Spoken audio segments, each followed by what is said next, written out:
All right, guys. So it is Friday at 12:30, and every Friday at 12:30, we like to, show one of our partners. That partner is Emblem Vault. Emblem Vault's doing some really amazing stuff here, guys. Not only are they building some really cool vaulting products that will allow you to jump your assets from Bitcoin to Ethereum to Base to Abstract to Merlin and more to come, potentially Solana as well. These guys are actually building the amazing agent Hustle. So I guess last night, I was on X scrolling through, and I saw that they were live, Adam and Jake, and they were doing. They actually had Connor OnChain, Connor Yeah. OnChain on. Yeah. I love Connor. He's awesome. So it was really cool to kind of see his perspective on Hustle, and he looked like he was like the first time checking it out, and he was really intrigued with it. So that was really awesome to see. Like Connor's somebody who, he participated in Bitcoin, participated in Runes and everything, BRC20s, everything else. But he's also a guy who is in Tau and is all over the place. So it was really cool to kind of see his perspective on Hustle and everything that these guys are doing on Solana with the pump funds and stuff like that. So it was really awesome to see. So without further ado, let's bring up Jake. Let's do it. Jake, what's up, dude? Hey. Yo, what's good, guys? Yeah, it was fun to have Connor on. That was our first guest that we had done with the Hustle live streams. And it was cool to have you guys, come check it out. Also, we'll have you guys, I think next week we have planned, right? Yeah, next Tuesday. Yeah, that'll be fun. And then obviously, right, I've had some unfortunate exploit happen pretty recently. So I've been dealing with that from a security issue, but we still move on no matter what. Really tough, man. These scammers out there. There's always some new way to manipulate people, some new way to exploit some sort of setting. It's just a never-ending game. But the outpour and outreach of people who followed up is quite incredible. Yeah, I mean that sucks, and I don't want to have that linger topic with you because I know that probably you're tired of talking about it. Yeah, I mean, I'm happy to share it. I mean, it's embarrassing to be, somebody who's been in the space 9 years as a leader and stuff to have that kind of stuff happen. But it's important to show that nobody's invincible, and these kind of things do happen. And the best thing to do is to protect people. It seems like this scam is actually about a month old. So it's very new. This a few security teams that I'm talking with have showed me a link, and they have about 40 different accounts that are associated with this scam so far. This person who had reached out to me has a YouTube channel of 90,000 people, and are literally posting videos as of yesterday. So we're still trying to figure out if this person had his account hacked and people are just using deepfakes on the other side, or a voice changer mimicker or something, or if this is just like somebody who's doing some sort of scamming out in the open. Because during the interview, this person was really asking some very sophisticated questions. Like it felt like there was somebody of expertise on the other side. There was no way that they would have been able to ask these like in-depth questions without being in the space for a while. Yeah, definitely. And the one that got me was the Mooncat, man. Because I know that's like part of your identity, and but that sucks. And dude, like this was very sophisticated from what you showed me. So like I think anybody could have definitely fell into that. But hopefully this, like you said, education is the most important thing, and you turn it into a positive as much as you can, right? But yeah, about those assets I'd acquired, I lost literally the rarest Mooncat that exists. I paid like 100 grand for.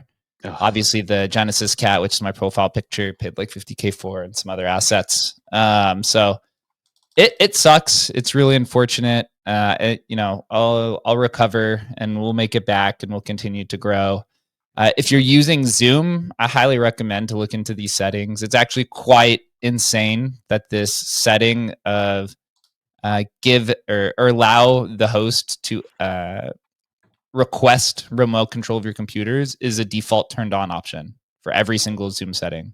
So you probably have this on right now. So what these people do is they get you on a Zoom call and they ask you to screen share to show your product. Right? And some people have interviewed me that have said that some other types of people who've reached out are pretending to be reporters.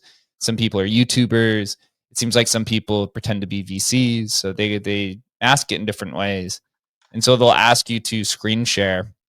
And when you do, they say, here, I'm giving you access or I'm about to give you access just to prove this message. And if you're not paying attention, or if you're unaware, it says, and you saw in like I just put a thread right before this. It says give remote access, and Zoom has it highlighted as blue. Like they're actually like suggesting you to click on it. There's no warning or anything like that. And so once you do that and click it, they have literally complete access to your computer, like they are literally you. So what they do then is they download malware, and any wallet that is opened, any social media account that's available, they literally have access to the entire thing. And yeah, so there is this weird one with, I had a hardware wallet on there. That's where all my assets were in.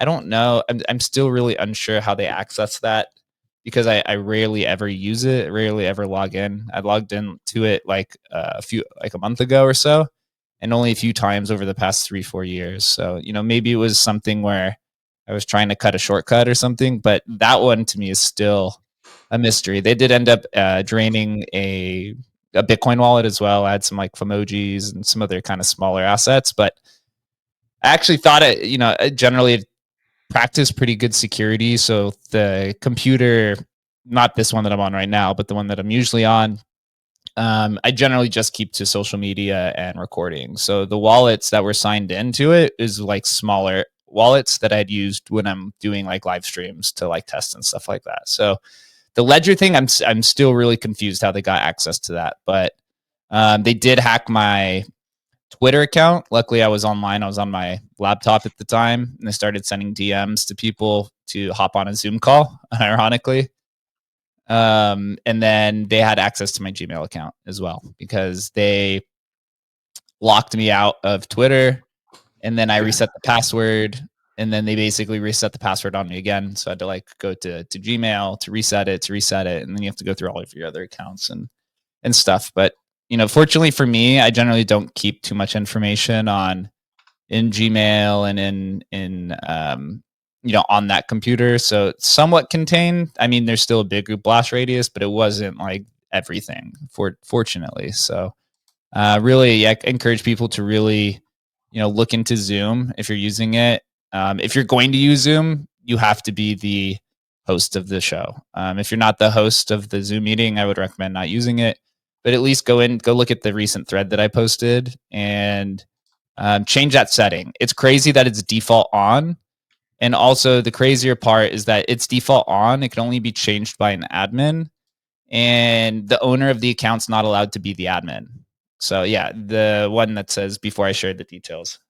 This one right here? The second one, right underneath it. Right underneath it. It says right there, yeah.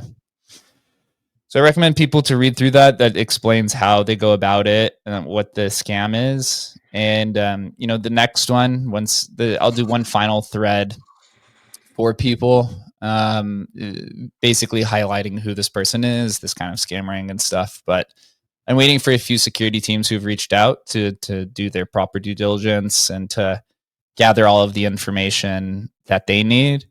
And then we'll go out and kind of out people. Yeah. So I highly recommend to either scrap Zoom or at least go in and change the settings. And all the details are there. Wow. Yeah. Could Zoom be held liable as well? Because making it default like that seems to be so dangerous. There's a few people who reached out and said that this could be a class action lawsuit. There's about 5 or 6 people who reached out to me who's also recently been exploited to the same thing. So I don't know. No, different accounts. Different accounts. This person who reached out to me from at least the security team has told me it seems to be the largest account of them all. And the crazy part was like, I'm generally I generally like am aware of these type of things. And so when this person reached out to me, his account had 20 mutual followers of like pretty big accounts. So everyone's following the scammer. And then I literally matched up his Twitter account to the YouTube channel, and it was a direct link, and then to his Telegram. And it all linked up. And I literally checked like 3-4 times to make sure. And then during the interviews, just like a very sophisticated type interview. And I was like, okay, I had a few red flags, but I was like, maybe he was interested. Said he was interested in Agent Hustle. So I was like, maybe he's just somebody from the AI space who's a researcher. He actually talks about, it's like a YouTube channel that does like some interviews, but mostly it's like crypto kind of reports. Like they do like project reports kind of stuff. And it's either this person's account has been hacked and they're using deepfakes on the other side of this, or it's just like somebody out in the open with a massive account who's scamming people. It's crazy. Would you mind putting in the private? I kind of want to know who it is, just in case they would ever reach out to us. It'll be a few days. I'll do like a whole report. I just want the security team to be able to do what they do first before any of the information gets out. So just waiting on them to finish. Because I have an idea off the top of my head who I think it is, but I'll wait for a couple days. All right. Okay. So let's kind of pivot a little bit back to Agent Hustle and last night. If you could explain maybe what that experience was like for someone that covers the space, right? He Connor's a really cool guy.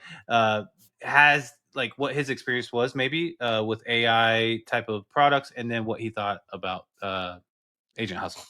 It was actually the first time I'd ever met Connor before. I wasn't aware of who he was. I think Adam had set it up or Chris had set it up.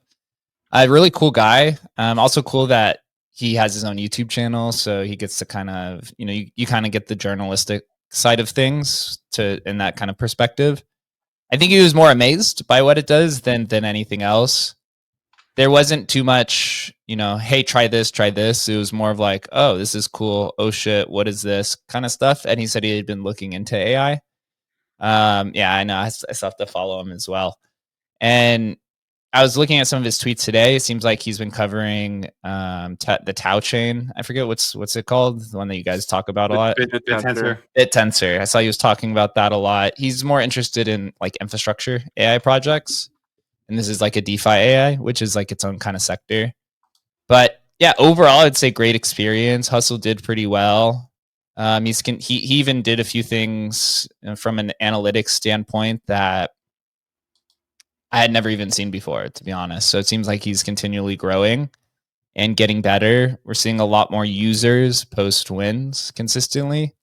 And it's really starting to take shape of what the actual, initial use cases or the initial utility of Agent Hustle, which right now is analyzing information, finding tokens, and buying them automatically. The next piece is obviously the automated selling.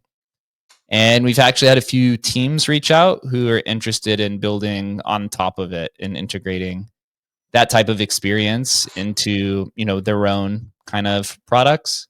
So we should have like an SDK and API set for any builders who want to basically build this type of experience into their own product. And basically what that is an API system to where you can use the Emblem AI wallets that comes with Agent Hustle to integrate into your own system. So it's been really cool on the last week to talk with more builders who are interested than the kind of retail side of things. So it's a growing product. Yeah, white gloving could be a big business, man. Could they technically officially white glove it though, or would it still have the Agent Hustle name? Could they rename it and all that stuff? No, it could be repackaged however you want. Dude, I just got really excited for you guys because when you have that SDK, that's a whole new B2B right there. And I understand why they want that, especially with the conditional side. It's like, trading bots can be confusing to set up and all this crap, but with this, it's even better than a trading bot. It's a trading bot assistant. So you're having conversations and trying to build the strategy based off of, what you're, spitting out to it. Right. So I think that's going to be a big business for you guys. So excited for y'all on that. Me too. We've talked about the business to business side of Emblem for 3 years since I've been on the team. And it's exactly what you're talking about. Of one of the conversations I had with somebody for 3 hours who has a pretty big platform. They basically had said that they have a bunch of sophisticated bots that they've built, but they basically don't want to have to deal with the overhang of running the APIs and changing bots because, the market's changed this way or some APIs change within some other system. And they're like, I don't want to have to deal with this anymore. I have a ton of users and I'd rather just point them to this and give them a few buttons for a few prompts to basically say, go play with it. And they can do it however they want. So it was really cool, eye-opening that finally happens. And Shannon's been really working on this like complete SDK overhaul over the last 2 weeks, which combines Emblem Vault and Agent Hustle. So users can basically, mint collections to any chain that they want. They can open up an Emblem AI wallet with Agent Hustle attached to it and build it in any way that they'd like. So finally coming together here really, really soon. And couldn't be more excited, especially with Agent Hustle now. We've been able to get him a little bit more efficient from an expense standpoint. The bill was running really hot for a few weeks there, and now we're working on making it a lot more efficient. And the automated trading system or conditional trading, it's interchangeable, same thing. That will bring the cost down a lot more. And once you have that, then you could do a lot more sophisticated things. Instead of having a prompt cost 50 cents, you can have a prompt cost 5 cents or 1 cent at the end of the day. And so what that means is that users then get more use out of the costs, because next month we are going to be changing the structure of the system. Right now, everything is free. But that will not be the case moving forward next month. And we'll announce a little bit more on what that is. But we think that it's pretty in line with where the standards are being set with the rest of the DeFi AI space, and can also apply some unique tokenomics on top of it. Yeah, and all I can say is to our people that are watching is get some TNSR, maybe soon. That's not financial advice. That's just that's out there. But it's exciting, anyway. dude. I mean, one final thing here is kind of some of the leaders in the space, Banker and now Wayfinder.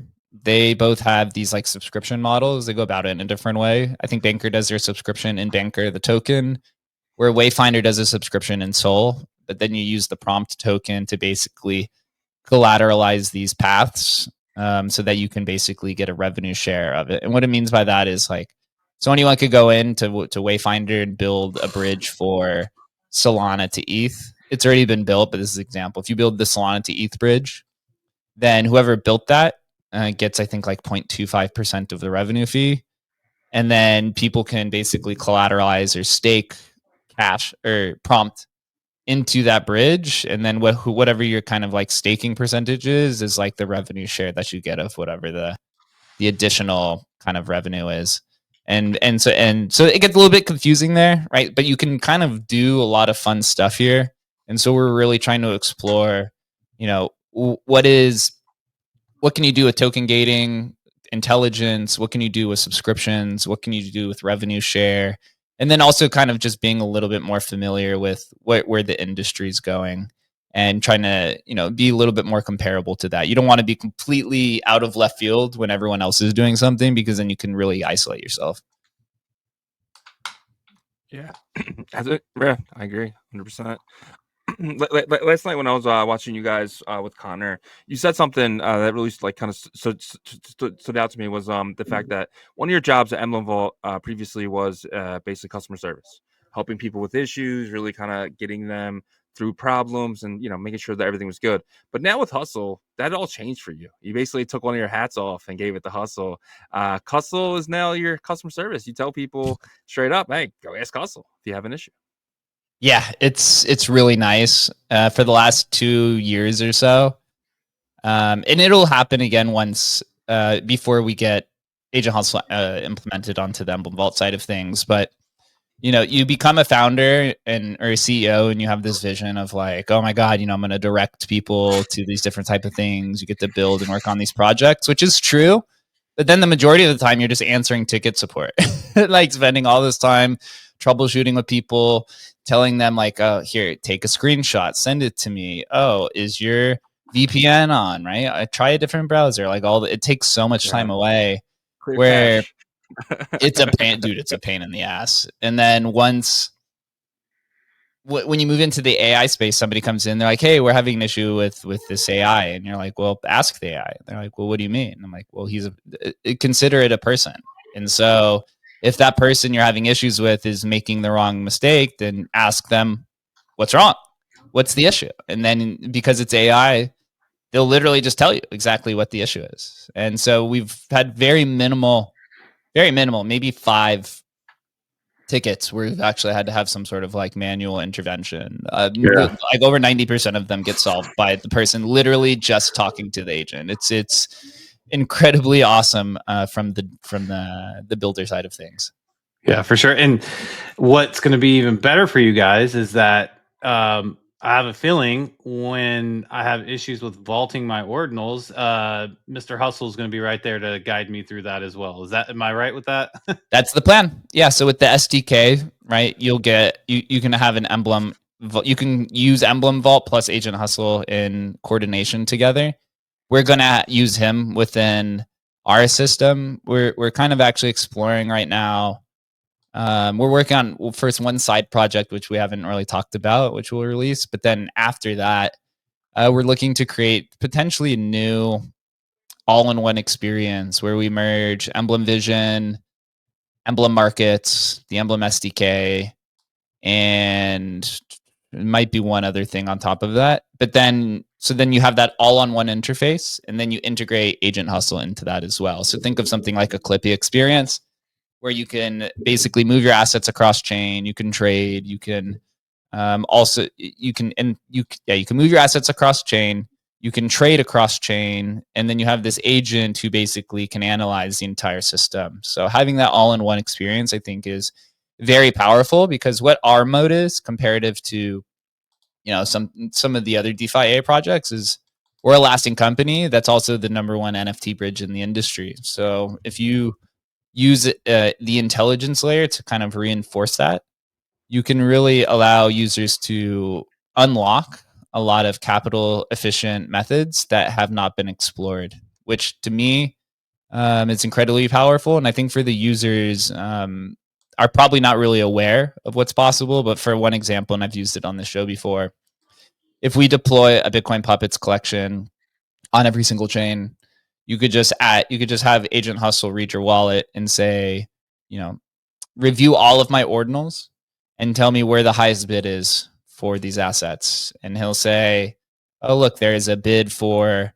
10 ETH for your Taproot Wizard on base. There's there's a bid for, I don't know, you'll say whatever the 2.2 Bitcoin or 0.2 SBTC on stacks. And then he'll say, would you like me to vault this asset and accept the bid for you? And you could just say yes, and he just does it all for you.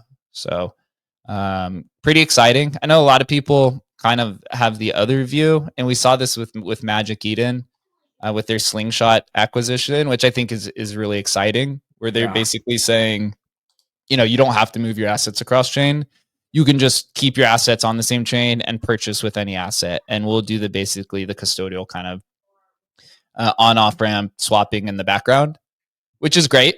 For us, it's more about kind of what Leonidas harps on, of like putting dog in as many ecosystems as possible, and allowing users of that native ecosystem to really experience it. So like, if you've ever sold something on Amazon or Facebook Marketplace or eBay or Etsy, right? You don't just list it on eBay. If you're selling a Pokemon card, you go list it on eBay, you go list it on Etsy, you go list it on any marketplace that you can. And that's kind of like what Emblem Vault's doing, is it's allowing you to list your Bitcoin Puppet in every single ecosystem, rather than hoping that people come to a single marketplace to purchase it in any type of asset. I do think both methods have a lot of room to grow and really increase the size of that market share. But the route that we're going, I think, is just completely glossed over and has never even been attempted. So that's what we're trying to do. Yeah, it's going to be exciting stuff. I can't wait. In a sense, you just brought up Slingshot and kind of this plan to put like dog everywhere, but it's not just dog, it's billion dollar cat too, and these other top runes. And I had this vision, I want to say like 6 months ago, 8 months ago, that like that is going to work in this branding type of strategy that they're not even thinking about right now. They just want people to buy it. But like from a branding perspective, Emblem Vault's going to be doing something very similar with the vaulting. You know what I mean? And I think maybe this wouldn't have worked probably the same way last cycle. You know, you guys actually experienced. You did have your core diehards with the rare Pepes and stuff, but it's like the time is now for something like this, right? Yeah, I think I try to look at things in cycles and kind of like main narratives. And I've said this many times, so I apologize for anyone who's heard this like 10 times. But the 2021 cycle is really kind of the utility cycle that was leveraged through NFTs, right? You tried to do token gates, you tried to use your NFTs as tickets, you tried to use them as membership passes, mint passes, like people were in-game assets, right? All kinds of different things. This last cycle was really all about attention. It was SocialFi, it was meme coins, it was like kind of the proliferation of live streaming. Whereas like last cycle was kind of all around like Twitter Spaces. And then I think this next cycle is really all about interoperability and intelligence, because these AI agents, you know, they have no bounds to where they want to go. They're not a maxi of any chain. They're basically a yield optimizer and efficient. They take the raw data that's there, they interpret it, and they make the best informed decision. There's really no emotion attached to it, at least at this point. And so they're going to be using bridges. And there's, you know, 50 to 100 different fungible token bridges, and there's really 2 or 3 NFT bridges. So our goal is to basically just be the all-in-one NFT bridge for the AI agents to go ahead and use this to basically ship packages across. And the intelligence kind of layer will probably unlock even more opportunities that we didn't even as a team really consider, which makes it really, really exciting moving forward, and really just allow users and creators and even teams to kind of proliferate that idea. Yeah, 100%. And like today, I bridged to Cardano from Solana. Nice. I bridged from Bitcoin to Solana, Solana to Cardano, just to kind of test it out. And I never knew that I wanted dog on Cardano until today. So it's like, I don't know. I want my puppet on Abstraction until tomorrow, right? So I mean, what you guys are building is definitely something where, you know, now it gives opportunity to builders to build for collections like puppets and collections like node monkeys and wizards and everything else, right? It actually opens up for builders now that you guys can bring you know, ordinals to these other chains. Just for instance, people can now go after the dog community, which is 100,000 holders, and say, hey, we have a DeFi project for dog holders, right? So there's now it opens up so much for builders. Yeah, I mean, for us, it's why is it that fungible tokens get to import and export value across chain, but you can't do the same thing with the value of NFTs? Like, why does that not exist? Even though it does in the real world, people import, export vehicles, import, export art, import, export trading cards, legal contracts, everything of sorts. And that is a gigantic market in the real world. Literally 7.5 to 10% of the global GDP is the shipping industry, international and domestic, between Amazon, shipping containers, etc. Obviously, the fungible token market, comparable into the real world, would be like remittances and Swift and stuff, is much larger. But you're saying in the real world, it's literally a $10 trillion industry. And so in crypto, generally things get to be much larger than what it is in the real world. Obviously, you know, that could be 10 to 20 years away from that actually kind of playing out. But why is that not existing? And we're starting to see that now as also probably another main thing that's going to be another main sector that'll be like a no shit kind of idea is the chain abstracted applications, which we're already starting to see. And it seems like the Bitcoin ecosystem is really leading that charge, where finally, right, you guys have been hammering at it for 2 years. We have for even longer than that. Is why don't you use the strength of every chain or the strengths of each chain to build a superior product? And this is exactly kind of what like Cardano is trying to do. This is what Dog's trying to do, right? Put Dog in as many places as possible. Let the builders use that value or use the attention of the community to try to build something cool. Odin Fun is doing something really great. We'll see Arch pop up here in the next few months. Obviously, Rune Shot, or is it Rune Mind? They're using Near for some of their stuff. Yep. And I'm excited to see what happens with Cardano. I mean, granted, you know, Charles is 37, looks like he's 80. And that, you know, a lot of He's people 37? say I thought he Yeah. was a grandpa. Dude, He's I'm 37. I was 37. kidding. That's Yeah. wild. He's 37. It's crazy. Insane, He dude. looks like he's 55 minimum. It's crazy, dude. Yeah, he's literally just like 4 years older than me. Right? It's like the guy looks like he's been through the ringer, like he was in World War II. It's insane. But Cardano is this kind of like it's kind of Straight. Cardano is kind of like this chain abstracted protocol itself. It's UTXO, it has smart contracts, it's heavily underutilized and underexplored. And maybe it's just because it's a meme at this point. But to put Dog over there and to allow these Cardano builders to kind of really experiment with something where they have a lot of experience, right? Like the Fluid token guys. It's exciting. It's something to watch because it finally gives some of these ecosystems the ability to really zone in, really hyper focus on one specific thing. I do think like the death of general purpose layer ones and general purpose layer twos are kind of near the end as things like Abstract kind of come in, as things like Odin Fun, as things like Arch and as things like Emblem and stuff kind of continue to build. Yeah. Amen. And also you have to remember like the last 4 years after last cycle, there was everybody wants it was so tribalistic, right? For your chain, if you were one of the diehards that basically you just invest a lot of money in that coin, right?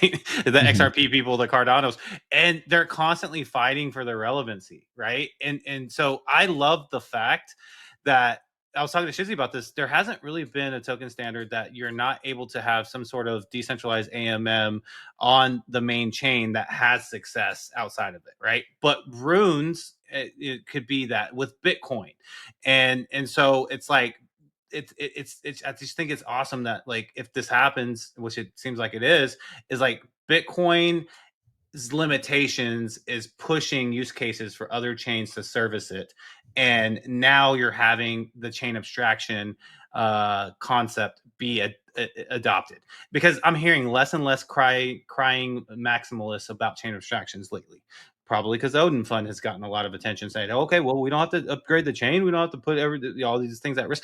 So chain abstraction to me is the most under valued I guess like innovation. Yeah, it's like an idea, right? Yeah. It's an idea. I mean, chain abstraction, or you call it token abstraction, like Emblem itself, or if you just kind of generalize it as an abstraction, right? It's just this idea that like you don't even need to know what chain is on in the background. Like the user can just go ahead and use this application, and you don't need to know that there's like 5 different chains that are merged into one. Emblem is this idea of like token abstraction, right? It doesn't matter if you have your Bitcoin NFT on Ethereum or your Bitcoin NFT on Abstract or your Bitcoin NFT on Solana. You don't even need to know it's a Bitcoin NFT. You just need to know it's a Rare Pepe or a Bitcoin Puppet or Taproot Wizard or whatever the kind of case is.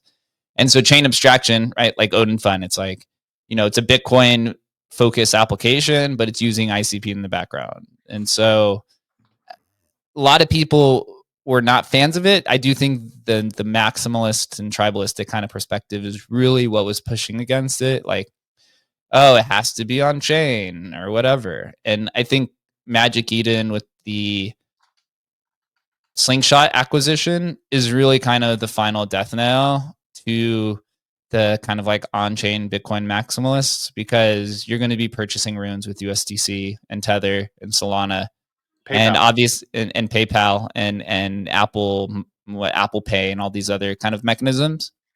And obviously the bags are going to go up because more people are going to have access, and that's going to be kind of the end of that. And Slingshot is a centralized product, and there's no way that people are going to, especially with kind of the newer age people coming in, there's no way you're going to say, yeah, I'm not going to sell my Taproot Wizard for $100,000 just because somebody is giving me a USD or somebody's giving me Ethereum or whatever the kind of case is. It's just, it's a highly unlikely. And so I applaud Magic Eden for kind of going through with it, because if somebody was going to do it and really kind of convert everyone into this idea, the kind of combo shot of Odin Fun and Slingshot on Magic Eden, I think is really kind of the end of that era.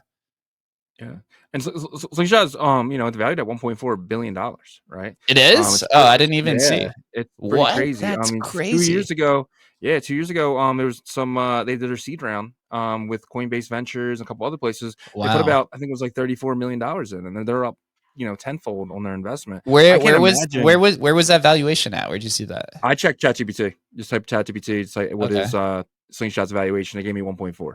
So I don't Wow. know if it's wrong or not, but that's kind of what it said. And that wouldn't shock me. I mean, you see shittier projects over $1 billion, right? So Yeah.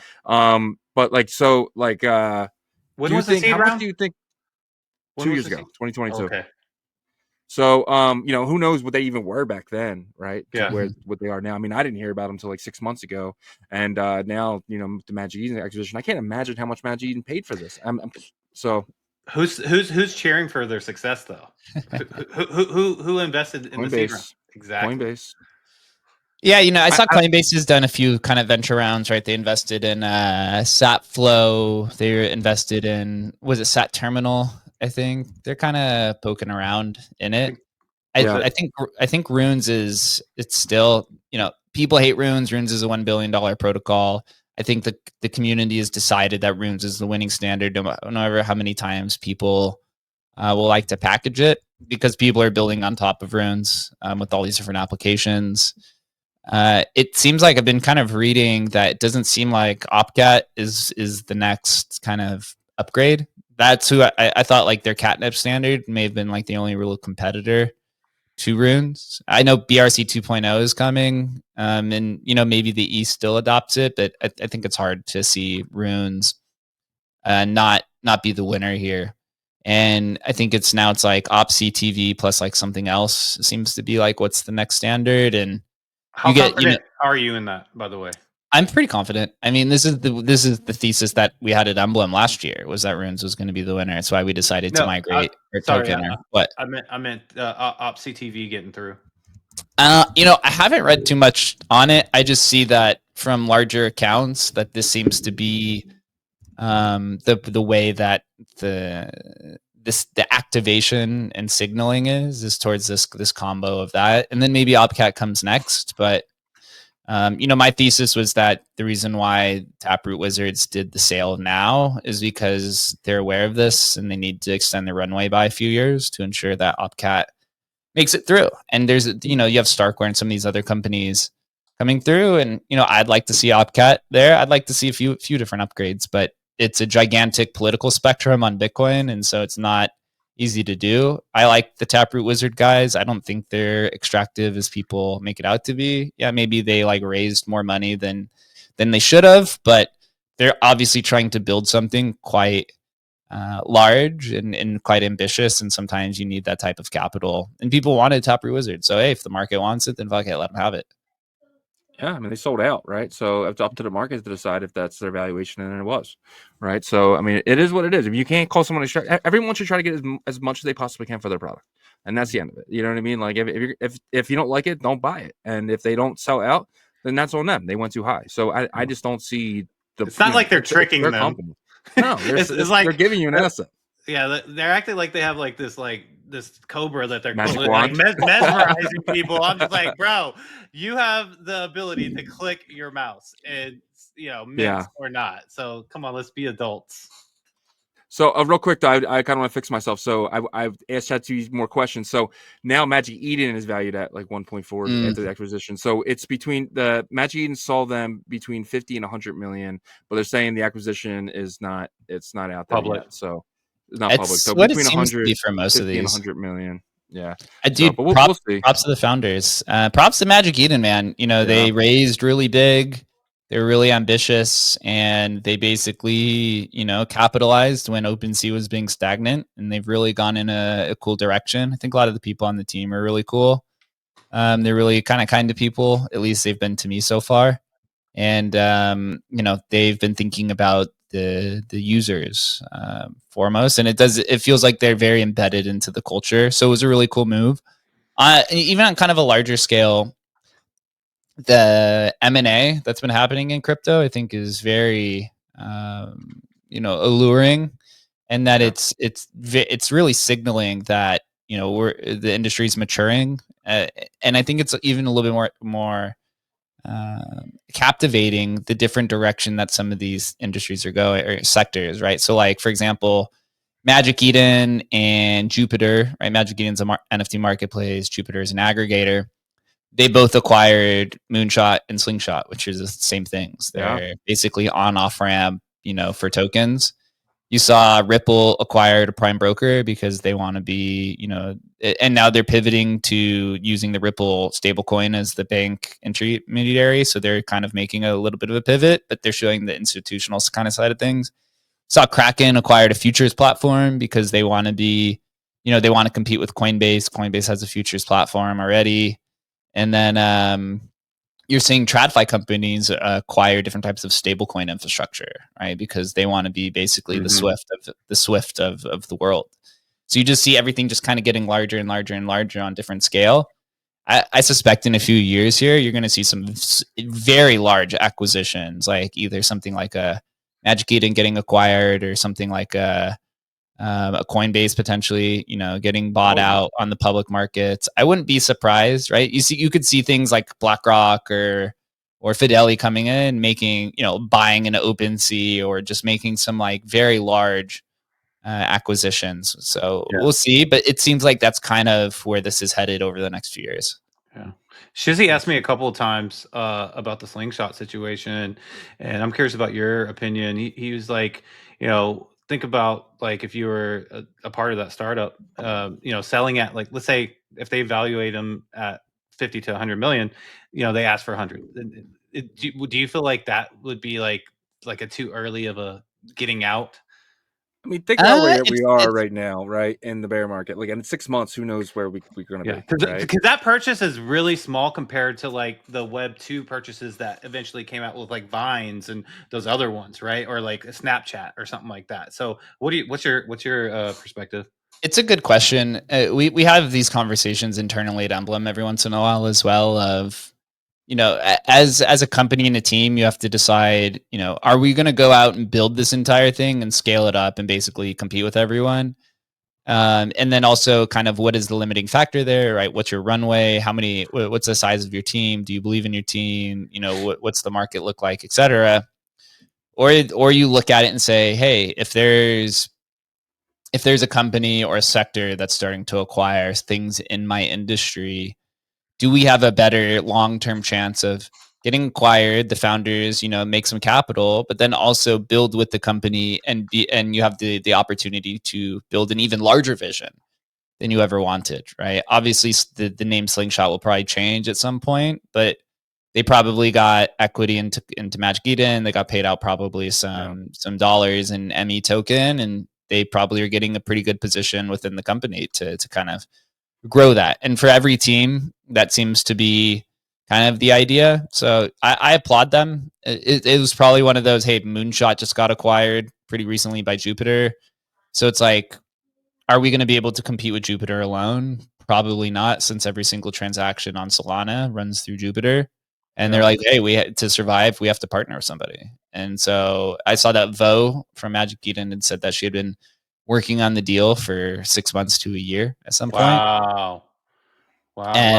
And Slingshot was probably holding off until they saw that acquisition. They're like, oh fuck, right? There's no way we compete with Jupiter with just these limited resources. We need to team up with somebody. And Yagobi actually made a good point when I asked him. He said, now the founder has a crap load of money. And as a founder, a lot of founders are serial founders, right? They'll take that money now and he'll go drop, $750K into his next one and potentially have another 10,000X, right? And people are going to invest in the guy who started Slingshot. Yep. Right. So it just alone, now you have a name, now you have capital, now you have so much more to build the next thing. So that actually could be even bigger than Slingshot was. And potentially, hey, who knows? It gets to 100 million, he sells again. And he's serial entrepreneurs. This is what these guys do. That's what the guy from Uber did. Now he has like 6 other companies that he's founded, right? So yeah, again, from the Emblem side, we think about this as well. I would love to go out and build this whole thing out. I think Emblem is kind of like the all-encompassing disruptor. It can kind of really gobble up and be interchangeable in any industry, whether it's bridging, marketplace, DeFi, NFTs. There's really an opportunity. Futures platforms. There's an opportunity in everything. We have a small team. We haven't raised any VC capital because, you know, there's no VCs that have really been interested in what we've built up until kind of recently with the AI addition to the product. But, you know, if there's an opportunity that comes where there's an acquisition and it gives us the runway and the resources to build out that vision, and if I saw it of like, hey, we could build out that vision of it being the gigantic disruptor in 2 years with this team versus trying to do it for 8 years on our own, right? You would be kind of, you know, you'd be dumb to not even consider it at the time. So the opportunities always seem to present themselves differently. And obviously people want to get paid as well and build out visions. I have other visions that I want to do in the crypto industry and outside of the crypto industry. And so those kind of exits are important. And I think it's just overall the M&A stuff is really good to have in crypto. It hasn't happened for a long time, but it's giving us real direction on where it's going. And crypto has kind of lacked direction, it seemed like, over the last few years. And I'm not talking specifically about meme coins. I'm just talking about like, you know, what's the purpose of the industry? What are the kind of like applications people want? What is like the traditional world interested in? And we're starting to see signs of where that's going. So just could not be more bullish on all the M&A stuff that's happened. Yeah, 100%. I kind of want to circle back to you know, Solana and Agent Hustle and everything real quick before we let you go, because this is something that's kind of been bothering me. So Circle mints additional 250 million USDC on Solana, bringing the total to 12.25 billion. I was like, where the hell is this money going? And then I started looking into it, and the surge in USDC supply aligns with the network growing DeFi activity. Solana now ranks as in centralized exchange DEX volume with over 6.2 billion in total value locked. Right, so I went over to I went over to DeFi Llama, and you know, obviously you mentioned Jupiter. They have a lot of different places with billions of dollars in value. So that kind of brings me back to Agent Hustle. I'm not somebody who's going to be like playing with meme coins. Like, I'm not somebody who's playing the pump fund gambling game. That's just not my expertise. It's not what I like to do.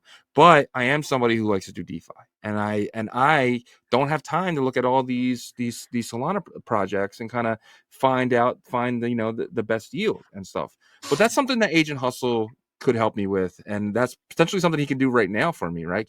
Can I have him go and stake my USDC and earn me the best yield, or is this something in the process? It's in the process. We haven't integrated the staking component. The best way to kind of look at how these DeFi platforms work, or just AI in general, is you have to build what's kind of like these toolboxes for the agent for these different things. So, for example, and this is just a very general kind of explanation. Yeah.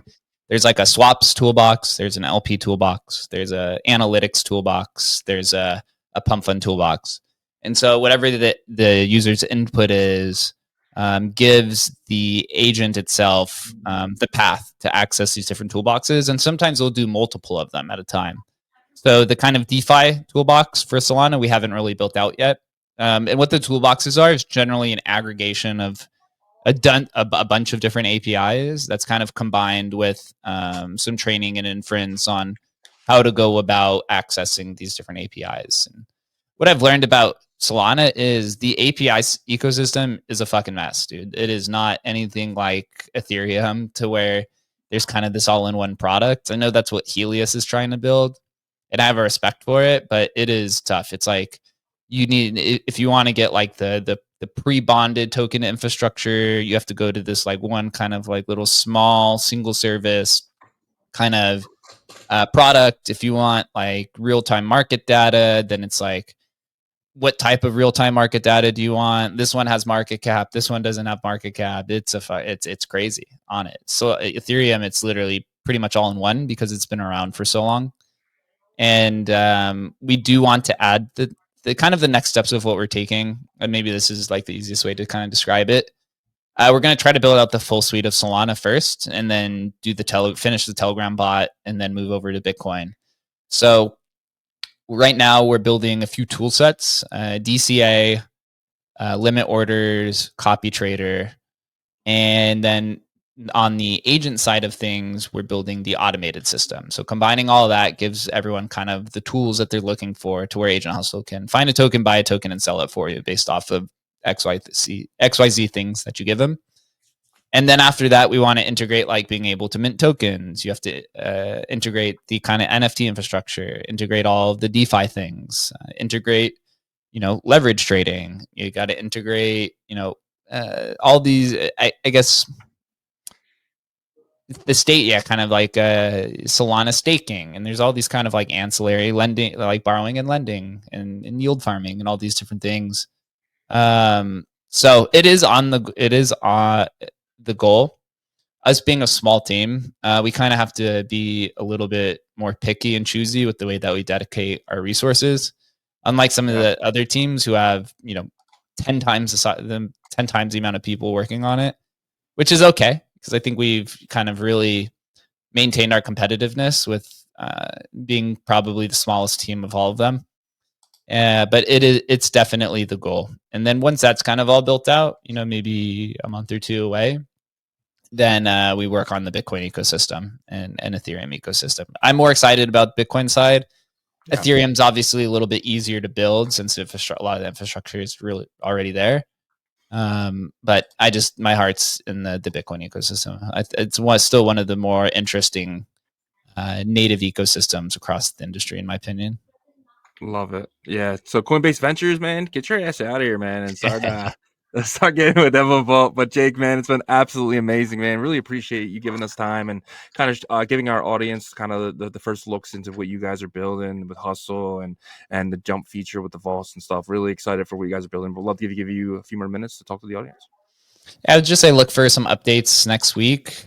We are working on launching our bulk minting tool, launching on Base from Emblem Vault side of things. Agent Hustle, we're just going to continue adding new tooling and features. The automated system and a new kind of payment option will be coming next month at some point, maybe like the beginning to the middle of next month. And then from there, it's party time. It's where we're finally going to be aligned with our token holders, the platform users, and etc. And kind of some final stats here for Agent Hustle. We just added some kind of like analytics on the back end pretty recently, and it looks like we're getting about 500 active users per week. It's been alive for 3 weeks. About 3,000, a little over 3,000 page visits a week. Getting about 300 prompts per hour, which is pretty good. And the average user session is about 20 minutes. So anytime anyone comes to the website, they're on it for about 20 minutes at a time, which is quite large and it's quite good comparative to a lot of other applications where users are kind of in and out. So it means that it's sticky. People like to sit there and talk with them and ask him questions that aren't even just crypto. Like they'll ask him about strategies and ask him about philosophy and different types of stuff like that. Somebody's even coding with him right now. So the lot of opportunity out there, unlimited amount of opportunity, to be honest. And we're going to continue to move forward. So just reach out to us, go to agenthustle.ai, give it a try, get ahead of where the market is going. AI is not going away. It's only going to continue to be more deeply entrenched within the industry. And it's not something you want to be. It's going to completely radicalize, how users are trading, users are analyzing information, and how different types of ecosystems attract liquidity. So if you're going to be in this industry for a long time, use these products, become familiar, or you're going to fall behind. Yeah, man, 100%. And I can't wait to ask them like astrology questions and be like, "Hey, when Jupiter is over here, sell everything for me, right?" And I don't know anything about it, but you could take you could take Erin's Erin, that's Casey's girlfriend, right? You could take kind of her astrological Bitcoin positions. You could literally screenshot it, post it in Agent Hustle, and ask him what he thinks. Like you literally do that right now. That's awesome. Awesome. All right, Jake. Well, appreciate you as always, and appreciate Emblem always having someone representing you guys every Friday. Can't wait till next week, and we will talk to you soon, sir. Yeah, thanks, guys. Always appreciate it. Have a good weekend. You too. Bye. All right, guys. We got 592 people. I kind of want to sit here and wait for 600. We're so close, but we got things to do. We got to get out of here. Appreciate every one of you guys, man. 591 of you guys in here on a Friday with us, hanging out, hanging with Jake. Fluid Friday. I feel like it's been a long time since we started this show, but I really appreciate everyone hanging out with us. Yeah, for sure. And we appreciate, gosh, almost 600. That's crazy. But we appreciate each and every one of you guys. And if you could check out our partners, we would greatly appreciate that, as well as that helps us continually do what we love to do. And that's try to educate you guys as much as possible. Emblem Vault, we just talked about these guys. They are crushing it. They are the interoperability tooling for ordinals. You're going to be able to jump your puppets, node monks, frogs from Bitcoin layer 1 to Merlin to Base to Abstract, Solana, and eventually to Bitcoin. And you can use Agent Hustle to help you do that. You don't have to do the tedious task of doing it yourself. And I'm sure it's not that tedious, but everybody wants time back, right? So you can use Hustle to help you with that. Also, you're going to be able to use him to trade for you eventually in the Bitcoin ecosystem as well, to purchase runes, ordinal, stuff like that. And don't forget, they have their TGE for their runes in September. You can participate in a pre-sale type environment on OpenSea right now. The purchase would be an ERC 721. All you got to do is search Emblem of Founder Vault Keys. And once that TGE comes in September, you will get instructions on how to get the runes into your Bitcoin wallet. Super exciting stuff, guys. You can learn all about this at emblem.vision. And BetBTC is the predictions marketplace of the Bitcoin ecosystem. All you need is a Bitcoin wallet, some Bitcoin, and 6 Bitcoin blocks, and you can place bets in their markets right away. They have their Blitz markets, which are 10-minute markets, 10-minute countdown to select if you want Bitcoin, BNB, or Solana. You could choose to go up or down. So it's kind of like using leverage, right? Or perps. But it's a short version, just kind of like a blitz version, which is why they named it that. But I recommend waiting till that clock gets down close to the 1 minute to lock in your price and what you want to do. And then you have to wait an additional 10 minutes, and then you get either paid out if you win or you lose. But be responsible with that, of course, guys. And they have other markets on there, sports markets and other markets relating to the world and the crypto space as well. You can learn all about that at betbtc.win. And Artura Finance, the perps and leverage decks of the Bitcoin ecosystem. You're going to soon be able to trade synthetic Bitcoin fungibles on Hemi Bitcoin Layer 2, which is backed by Binance Labs. You're going to be able to trade Sats, Ordi, Doggo to the Moon, Billy Cat, stuff like that, as well as tokens that are popular outside of the ecosystem, as in XRP, Tau, Ethereum. You can actually participate in a non-trading way by providing liquidity for their vaults. So you can earn that way as well. But you can learn about everything Artura at artura.finance. And Fluid Tokens were the first to offer staking vaults on Bitcoin Layer 1 to retail users, guys. We went over them today.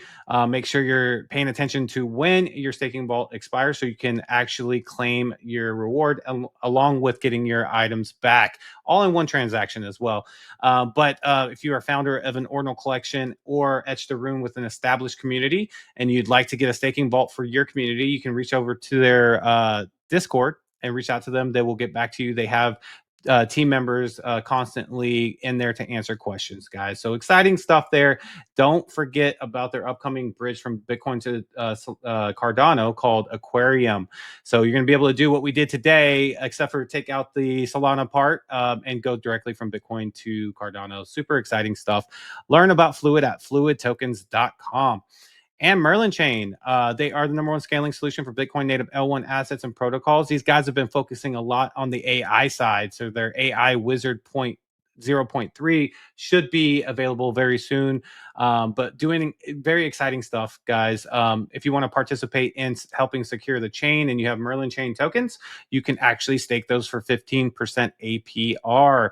Also, they will be adding Bitcoin to help secure the chain as well. You can actually use merlinswap.org to swap Doggo to the Moon, because that's another place that Dog is currently existing. But you can learn about Merlin at merlinchain.io. And lastly, but not least, don't forget about our integrated partners in Foxy AI, building the metaverse on Bitcoin called the Bitverse, as well as their first-person shooter game called Cypher Striker. We will let you guys know next time we live stream. That's typically on a Tuesday at 3 p.m. Eastern, but we'll give you a heads up the next time we do that. Anybody can play. Everybody's invited. All you need is a compatible wallet. So go over to their website and see what they accept there. All Bitcoin wallets, I believe, and maybe Phantom and MetaMask. And Ordinal Hive is your Ordinal aggregator marketplace. The cheapest Ordinals around will be on Ordinal Hive, Bitcoin Layer 1 and Layer 2 on Merlin. And don't forget about their trading tools like Mempool Insights, where you can grab something someone accidentally fat-fingered and mispriced. Sucks for them, but it doesn't suck for you. We thank you guys so much for checking out our partners. Yep. I'm gonna hit on quick comments real quick. One more Danny Boy in here, GM, Chris Dev. Thank you so much for watching, buddy. He was on the show last week. Connor OnChain. I'm thinking about having Connor on as a special guest one day. So we're in the talks of having that on. So that should be really cool. Mats is here and super fan. Appreciate every single one of you guys every single day, man. It really helps us big time. But guys, if you have a few more minutes and wouldn't mind checking out OnChainRevolution.io, we have some of the best articles dating all the way back to 2023. If you know someone just entering the space, please send them our website. We really feel like it can help them get started and code up to where we are today. If you guys need a VPN, we have the #1 VPN that I use, which is Nord. Nord is absolutely amazing because I'm able to switch where I want to be. Sometimes I'm in Sweden, sometimes I'm in Amsterdam, sometimes I'm in El Salvador, depending on how I feel that way. It actually depends on how that network is treating my internet service, right? I just jumped to the fastest one. I'd love that option that it gives you. But guys, there's free VPNs out there. Free ones. Try them out. I bet you when you tried Nord, you're like, oh, wow, this is a way better experience. That's what happened to me. I kept going to different ones, but always came back to Nord. And you guys can get it for $3 a month. I think it's $36 for the year. That's what I did. Or you can pay $10 a month, which don't do that. Use our link, guys. Pay the $3. And if you guys are going to Bitcoin 2025 Las Vegas, it's going to be fun. It's going to be exciting. But do not wait until May to get your tickets, guys. Get them in April. It's your last chance to get them the cheapest possible. If you've been following us for a while, you know we've been talking about this for about 6 to 8 months now. Get your tickets now, guys. If you're going, make sure you guys are getting your tickets through us as well. Click our link and click our store tab, guys. It'll take you to our Shopify, all done through a third party. We're going to be adding more and more stuff here. We did the upgrade now, OnChain Revolution. Check out a lot of our stuff. We are going to be taking off the Ordinal Revolution stuff. So if you want to be that OG, you want to show up to an event in an Ordinal Revolution shirt and get our respect and be like, holy shit, like you're an OOG. These will be up here for a limited time. We will be taking these down soon. So once they're gone, they're gone. There will never be an Ordinal Revolution merch on here ever again. But if you do have one, guys, you are going to be considered an OG to us. And who knows what we'll do for the holders of this merch, man. But definitely appreciate every single one of you guys who have bought shirts, have looked at our stuff, or even taking the time out to check out our merch here. It really means a lot. And if you do want to add some stuff, just let us know. We can add your PFP. We can add whatever you guys want. You can walk around with your PFP on your shirt through our third party here. Just let us know, and we can put it on there. We can price it at the amount that you want, and we can throw you a couple bucks if they get sold. Just let us know if you guys want to participate in that. Reach out to me at Shizzy OnChain. Reach out to Yagobi at Yagobiverse or at OnChain Rev on X. But yeah, guys, that's our show. We really appreciate you guys. All 606 people, bro. Congratulations on that, man. 606 on a Friday. Really awesome. But guys, we are live Monday through Friday, 11 a.m. Eastern, 10 a.m. Central, 8 a.m. Pacific, and 3 p.m. UTC. Check us out all week, guys. Until Monday. Peace.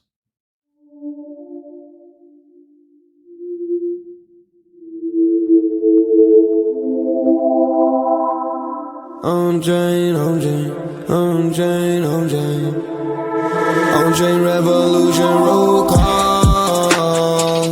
Market recap. You're not bullish enough. No. You're not bullish enough. No. Look at the price go. Bitcoin control. Why you still coping? Price action rolling. Don't fall for bear trap. Swapping indexes and putting it up in the sex. I can take profit right now. OnChain is where I be now. You can never look back. They don't want you to know. How did the market react? Fear and greed gotta adapt. Now we bridging the tokens and marching the network right now. You know how crazy we are. Nookies are savages now. They know how crazy we are. Chain abstraction, main attraction. OnChain.